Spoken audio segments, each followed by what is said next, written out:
Team উপস্থিত আলিশের আদর্শ উচ্চ বিদ্যালয়ের প্রধান শিক্ষক উপস্থিত আছেন, সহকারী প্রধান এবং শিক্ষক প্রতিনিধি জনাব বিল্লাল হোসেন উপস্থিত আছেন, অত্যন্ত প্রজ্ঞা মেধাসম্পন্ন একজন টিচার যিনি স্কুলের প্রতিনিধিত্ব করছেন আমাদের জামিল স্যার। উপস্থিত আছেন অভিভাবক সদস্য হিসেবে যিনি আমার বন্ধু মোহাম্মদ ফরিদ উদ্দিন। উপস্থিত আছেন আমার আরেক বন্ধু বাবুল। আর বিশেষ করে এখানে রাজনৈতিক নেতৃবৃন্দ উপস্থিত হয়েছেন। বিশেষ করে আমাদের পাশে যিনি আছেন, অত্যন্ত ত্যাগ স্বীকার করে দীর্ঘ সময় ধরে রাজনীতি করছেন। আমি ছোটবেলা বড় হয়ে যাদেরকে দেখছি পলিটিক্যালভাবে ইনভলভ, যথেষ্ট ভূমিকা রেখেছেন এই বাংলাদেশের জন্য, এই এলাকার জন্য, সাবেক মেম্বার, বর্তমানে ফেরুল উত্তর ইউনিয়ন বিএনপির সহসভাপতি জনাব কবির আহমেদ। উপস্থিত আছেন অত্র ওয়ার্ডের বিএনপির সাধারণ সম্পাদক শরীফ, আরেকজন আছেন সাধারণ সম্পাদক আমাদের আনোয়ার ভাই। উপস্থিত আছেন আমাদের বাংলাদেশ জাতীয়তাবাদী ছাত্র দলের, আমি সদর দক্ষিণ যখন দায়িত্ব পালন করছিলাম সেক্রেটারি হিসেবে, তখন আমার পাশে যিনি কাজ করতেন আমাদের ছোট ভাই, আমার কমিটির সাধারণ সম্পাদক জনাব মাসুদ পারভেজ। উপস্থিত আছেন আমার আরেক সহযোদ্ধা লালমাই উপজেলার বাংলাদেশ জাতীয়তাবাদী স্বেচ্ছাসেবক দলের অন্যতম নেতা, যিনি সাধারণ সম্পাদক হিসেবে প্রতিনিধিত্ব করছেন এবং পদপ্রার্থী হিসেবে আছেন জনাব, যিনি দীর্ঘ সময় ধরে ছাত্র দলের নেতৃত্বে আমার সাথে ছিলেন, আব্দুল্লাহ মাহমুদ অপু। উপস্থিত আছেন বাংলাদেশ জাতীয়তাবাদী যুব দলের লালমাই উপজেলার অন্যতম সদস্য জনাব সুমন সহ আমাদের টিচার বিন্দু এবং শিক্ষক বিন্দু এবং কর্মচারী বিন্দু, সবাই আমার সালাম করুন, আসসালামু আলাইকুম। আসলে আজকে আনুষ্ঠানিকতার মাধ্যমে আমি হয়তো এখানে উপস্থিত হয়েছি। গত সময়ে আমি আরো একবার এই স্কুলের সভাপতি হিসেবে অ্যাডহক কমিটিতে অল্প সময়ের জন্য নিয়োগ পেয়েছিলাম। তো ওই সময়কালীন সময়টুকু অনেক অল্প, স্কুলের শিক্ষার মান এবং উন্নয়ন সবকিছু মিলাইয়া এই স্বল্প পরিসরে করা অনেক কঠিন। তারপর আমার দায়িত্ববোধ থেকে কোনো অবহেলা না করে আমি যতটুকু সম্ভব স্কুলের স্যারদেরকে সমন্বয় করে ছাত্রছাত্রীদের পড়ার মনোভিশন থেকে শুরু করে একটা পরিবেশে নিয়ে আসার চেষ্টা করেছি মাত্র।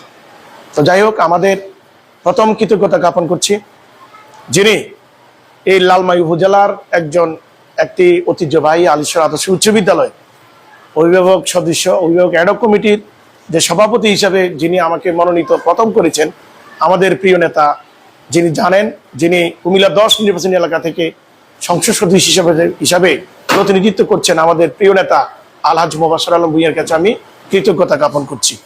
আর পাশাপাশি কৃতজ্ঞতা জ্ঞাপন করছি বাংলাদেশ জাতীয়তাবাদী দলের বিভিন্ন অঙ্গ সংগঠনের নেতৃবৃন্দের কাছে, কারণ তাদের সমর্থন না থাকলে তো আমি এই জায়গায় মনোনীত হতাম না। তাদের কাছে আমার কৃতজ্ঞ।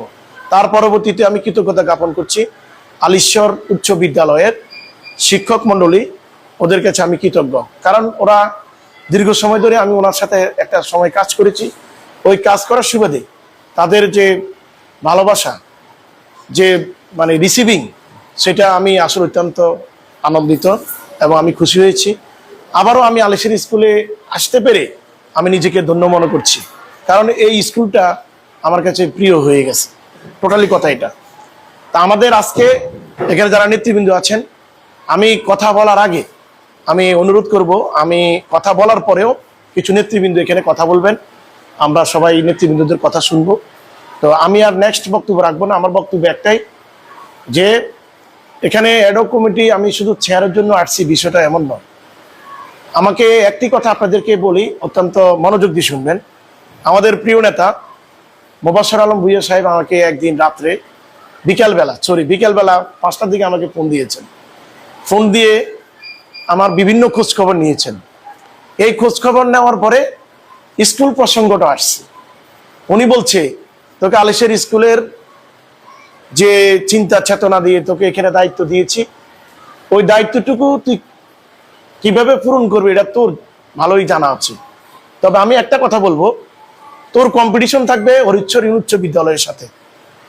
ওখানে যিনি সভাপতি হয়েছেন উনি ওনার স্কুলের ছাত্র শিক্ষক নিয়ে কাজ করবেন, স্কুল উন্নয়ন নিয়ে কাজ করবেন, তুমি তোমার আলিশের নিয়ে কাজ করবেন।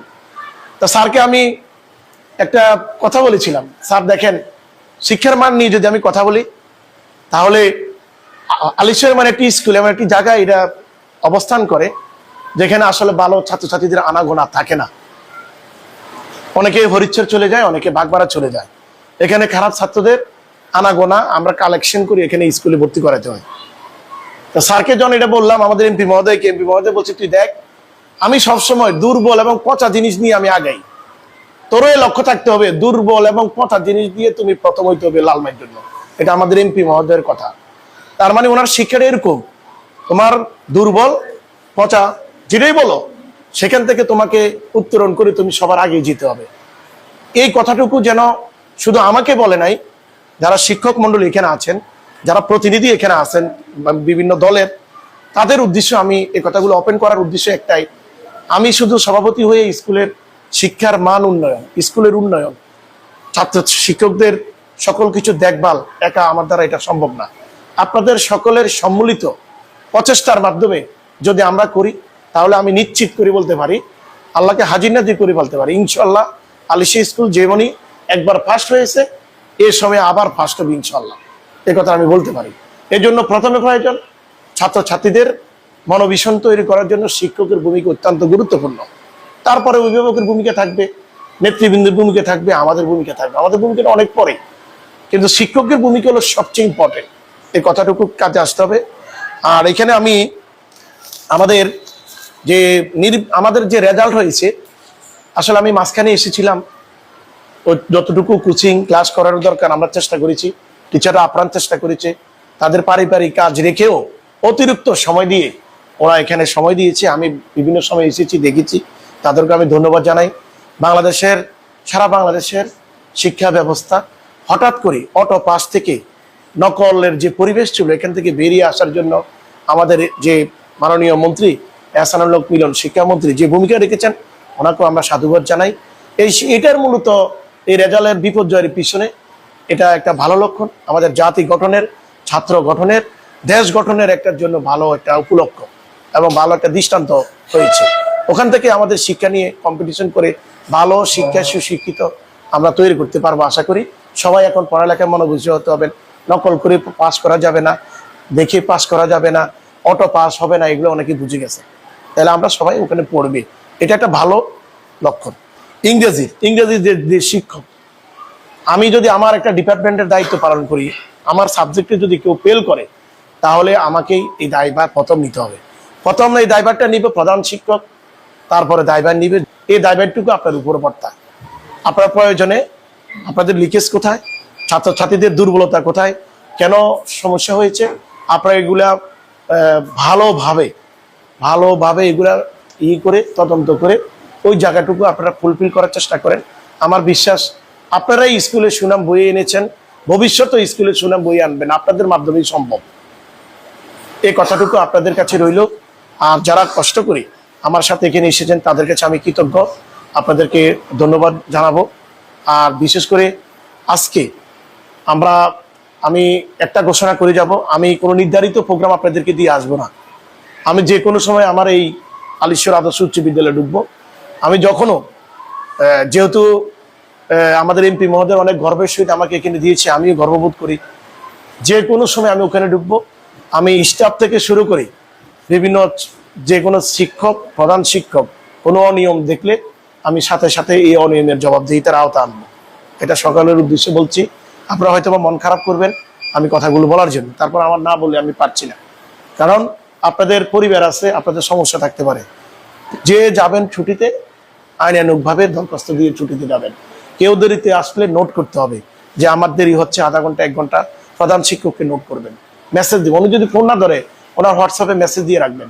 এবং পাশাপাশি আপনার একজন শিক্ষক এখানে রেডি করে দিবেন আপনি রোস্টারের মতো, যে আমার ক্লাসটা আমি নিতে পারি, দেরি হবো, তুমি এই ক্লাসটা স্টার্ট করে দাও, আমি এসে ক্লাসটা ধরবো। এই দায়িত্বটুকু যে দেরি করে আসবে সে নিতে হবে। এটা প্রধান শিক্ষক নিবেন, আজকে থেকে বলে দিলাম। এটা নিবে যে শিক্ষক ক্লাসে আসতে পারে নাই, দেরি হবে, যে শিক্ষক 1 ঘন্টার জন্য দেরি হবে, আধা ঘন্টার জন্য, ওই শিক্ষক আরেকজন টিচারকে সেটা করতে হবে বাধ্য, মানে বুঝাইয়া পারেন, ভাইস্ট করি পারেন, যেভাবে পারেন আপ্যায়ন দিয়ে পারেন, ভালোবাসা দিবেন, আপনি দিবেন। এটা প্রধান শিক্ষকের ঠেকা লাগে না যে আপনি দেরি করে আসবেন, উনি এই ক্লাসটা চালাবে। এটা আপনিও দেখতে হবে, প্রধান শিক্ষকের সমন্বয় করে দেখবেন। আর যিনি স্কুল শিক্ষক প্রতিনিধি আছে ওনার ভূমিকা এখানে সবার উপরে, কারণ ওনাকেও নোট দিতে হবে আপনার দেরি করে আসলে এবং ছুটি নিলে, কারণ ওনার জানতে হবে কোন শিক্ষকটা আজকে নাই, কোন শিক্ষকটা আজকে দেরি হবে। এটা ওনাকে নোট দিবেন আর প্রধান শিক্ষককে নোট দিবেন, আমাকে নোট দেওয়ার কোনো দরকার নাই। আমি হুট করে স্কুলে এসে দেখবেন হুন্ডে একটা দিয়ে দেখবেন যে কি অবস্থা হয়েছে, কয়জন টিচার নাই, দেখবেন অটোমেটিকলি আপনাদের নোটিশ হয়ে গেছে, শিক্ষা অফিসার এখানে চলে আসছে, সাথে সাথে অ্যাকশন হয়ে গেছে। এটা দেখবেন। আমি কিন্তু কেউ সাথে কথা বলবো না এই বিষয়ে, জবাবদিহিতা রুলিং হিসেবে আইন অনুযায়ী হবে। এই জন্য বলবো আমি একটু কঠোর হচ্ছি, কারণ আমাদের রেজাল্টটা আমাকে ফার্স্ট হতে হবে লালমাই। প্রয়োজনে আমরা ভালো খারাপ ছাত্রদেরকে কোচিং করাবো, ভালো ছাত্রের বাদ দেব, ওদেরকে দিয়ে 100% পাশের নিশ্চয়তা দিতে হবে আমাদেরকে আগে। এটা আমাদেরকে খেয়াল রাখতে হবে। আমি একটু হয়তো কঠিন কথা করে বলে ফেলছি, এই জন্য আন্তরিকভাবে দুঃখিত। আমাদের এমপি মহোদয় জনাব মোবাশ্বের আলম ভূঁইয়ার যে অঙ্গীকার নিয়ে উনি নির্বাচনে জয়যুক্ত হয়েছেন, আর উনি যে স্বপ্ন নিয়ে আমাদেরকে এই স্কুলের সভাপতি করেছেন, এই স্বপ্ন বাস্তবায়ন করার জন্য যা যা করার দরকার আমি ইনশাল্লাহ তাই করব। তো সকলের সুস্বাস্থ্য কামনা করে সকলকে ধন্যবাদ জানিয়ে আমি আমার বক্তব্য শেষ করব। এই বক্তব্যের পরে আমাদের এখানে লোকাল কিছু নেতৃবৃন্দ আছে, তারা 2-1 মিনিট করে কথা বললে তাদের কথাটা এই জন্য বলবে যে তাদের পরামর্শ আমরা গ্রহণ করব, ওই পরামর্শ মতো আমাকে আগামী 6 মাস আমরা ওখানে পরিচালিত হব। এই বলে আমি সকলকে ধন্যবাদ জানিয়ে আমি আমার বক্তব্য শেষ করছি। ধন্যবাদ।